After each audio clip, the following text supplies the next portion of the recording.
331 Spirit Channeling. Alors que les paroles de Lumian résonnaient, un frisson inexplicable s'installa sur Guillaume Benet, même sous sa forme de corps spirituel. Là, un vortex colossal et semi-transparent s'est déployé, niché dans un brouillard gris vaporeux à son nadir. Au sein de cette brume se matérialisait un village faiblement éclairé, peuplé de formes spectrales.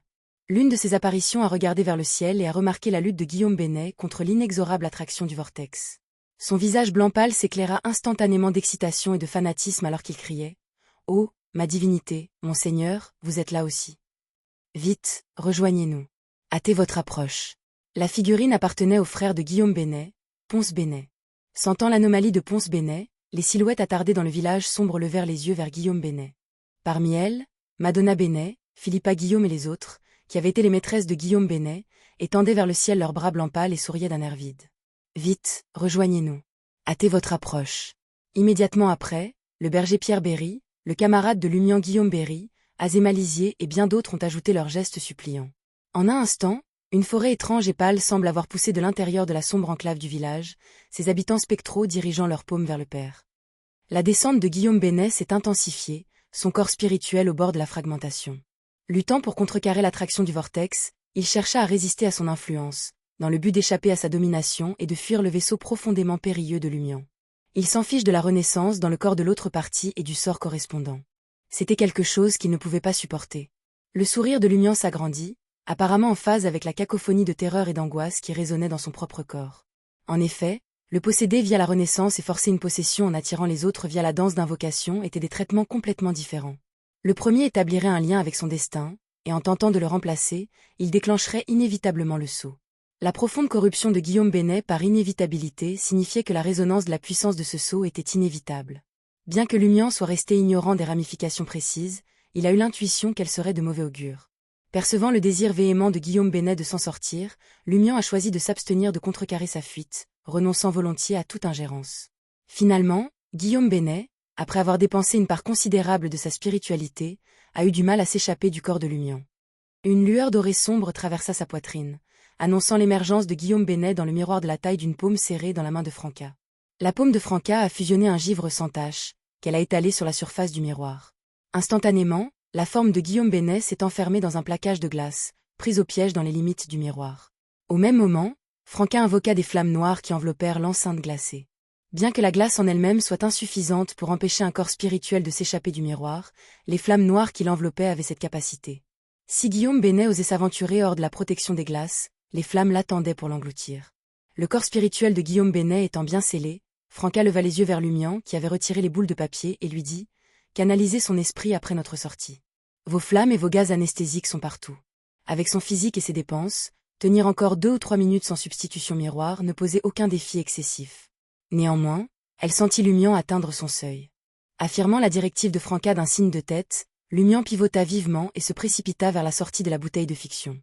Conséquence de la disparition de Guillaume Benet, le piège caché avait naturellement été levé. De retour dans la salle des sacrifices, Lumian dissipa rapidement le visage de Nise, changeant son apparence de celle du visage à capuche et de la robe noire de Franca.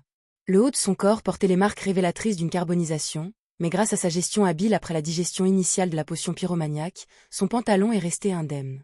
Cette approche, évoquant la douleur, stimulant l'activité cérébrale et éveillant ses sens, ne nécessitait pas de soumettre l'intégralité de sa forme à l'incinération. Une brûlure localisée s'est avérée suffisante. Observant son apparence quelque peu non conventionnelle, Franca, partagée entre inquiétude et amusement, intervint d'un air taquin. « Avez-vous un penchant pour le masochisme ? Vous traversez cette épreuve à chaque fois que vous vous engagez dans un combat. » Lumian a dirigé son attention vers le miroir enflammé dans la main de Franca et a répondu avec désinvolture. « C'est comme ça que sont les chasseurs. Je me tromperais si j'accrochais à vos fabrications. Je suis un instigateur, après tout. » Franca avait été témoin d'escarmouches pyromanes antérieures. Témoin de leur échange conversationnel, Jenna en a déduit que leur adversaire avait été pris au piège et que la situation avait atteint sa résolution. Ainsi, elle sortit de la dissimulation des ombres. Franca lui a fait un sourire avant de reporter son attention sur Lumian, en relayant « Attendez un instant. Ne vous inquiétez pas. Guillaume Benet n'est pas encore entièrement mort. Une fois l'effet de renaissance diminué, il se transformera en un esprit récemment expiré, ses facultés à la dérive. À ce stade, canaliser son esprit s'avérera moins dangereux, et nous pouvons être sûrs qu'il ne ment pas. » Lumian a calculé la durée restante de l'efficacité de la broche d'essence et a fait remarquer « Attendons ici. » Tirant parti des connaissances mystiques glanées grâce à cette bénédiction, il a discerné que l'effet de renaissance ne durait que 2 minutes, sa fin était imminente. Abandonner leur emplacement actuel pour se lancer dans la quête d'un lieu plus sûr pour la canalisation spirituelle nécessiterait d'identifier un autre environnement caché, soumettant Lumion à une heure supplémentaire de répulsion avant que la canalisation spirituelle puisse s'en suivre.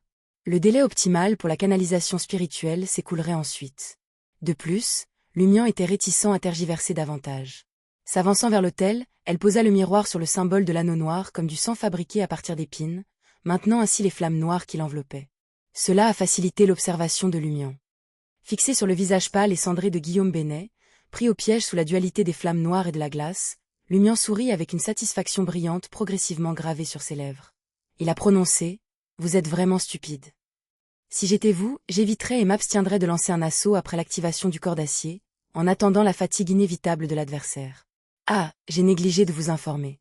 Ma spiritualité a chuté en dessous du seuil de sécurité, rendant ainsi impossible la traversée du monde des esprits ou même l'utilisation du sort de Harinf. Je suis à peine capable d'allumer du feu, de changer de visage et d'utiliser la broche. Si vous aviez attendu votre heure, j'aurais presque atteint ma limite et me serais évanoui sur place. J'ai agi de manière imprudente et j'ai réagi relativement lentement vers la fin. D'une part, je ne voulais pas dépenser plus de spiritualité et je voulais les réserver pour les moments critiques. D'un autre côté, Mirror Substitution a consommé la spiritualité de Franca. Par contre, c'était un piège pour toi. Vous souvenez-vous de la fleur flamboyante? Sans ce cadeau pour compléter pot de vin, la malédiction de Franca n'aurait pas pu vous tuer, une séquence 5. En entendant le terme sort d'Harinf et en se souvenant des actions de Lumion consistant à assommer 2 faux Guillaume Bénet d'affilée, les paupières de Franca se contractèrent sous le choc et la confusion. Jenna regarda Lumion, qui n'arrêtait pas de se moquer du corps spirituel dans le miroir, et tira Franca avec une certaine inquiétude. Elle murmura « Peut-être devrions-nous essayer de le rassurer ?» « Pas besoin. » Franca secoua la tête et prit l'initiative de se distancer de Lumion, lui donnant un espace « privé » pour se défouler. Jenna reconnut laconiquement et suivit Franca jusqu'au bord de la salle des sacrifices, jetant un regard persistant sur le visage aux teintes pâles, blanc pâle et cendré reflété dans le miroir. Guillaume Bénet dégageait un mélange d'hostilité, de terreur et finalement de désespoir. Bordel à la nette, 6e étage. Sur un balcon éloigné, Albus se positionna dans un coin discret, son regard caché fixé sans hésitation sur la chambre 602. Une fois que Lumion et ses compagnons se furent apparemment téléportés, Albus sortit de sa dissimulation, un sourire ironique tirant sur ses lèvres. Pensez qu'un simple individu de la séquence utilise un artefact qui permet de traverser le monde des esprits? Sa connexion avec Red Boots n'est pas simple. Je me demande si Gardner Martin en est au courant ou reste dans le noir. Comme il marmonnait, le sourire d'Albus portait une pointe d'ambiguïté et d'intrigue ludique. 50 rue Vincent, salle sacrificielle souterraine. Les railleries continues de Lumion ont duré jusqu'à ce que l'effet renaissance s'atténue progressivement, une ombre assombrissant les yeux de Guillaume Bénet. Pendant ce temps, Franca, calculant attentivement le temps écoulé, s'est positionnée près de l'autel et a érigé un mur de spiritualité, se préparant pour l'effort à venir. À ce moment-là, elle entonna doucement l'incantation, engageant son sort de canalisation d'esprit miroir magique qu'elle avait elle-même conçu.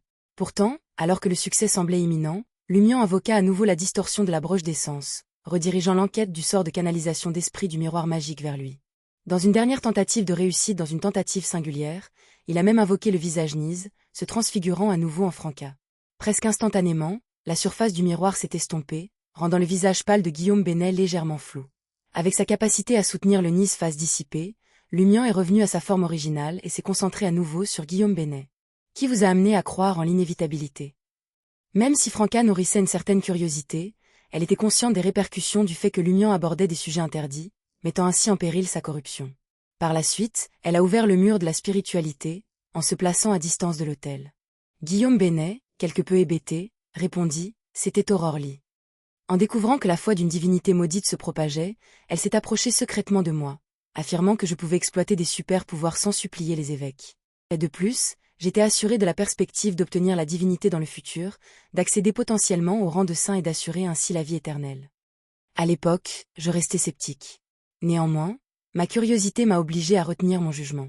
Au fil du temps, cependant, j'ai été témoin de sa puissance naissante, mes réserves s'estompant progressivement. Après une brève accalmie, Lumion demanda, son regard bleu intense, qui a influencé Aurore Lee à adopter l'inévitabilité. Je ne sais pas. La perplexité de Guillaume Bénet était palpable lorsqu'il secoua la tête.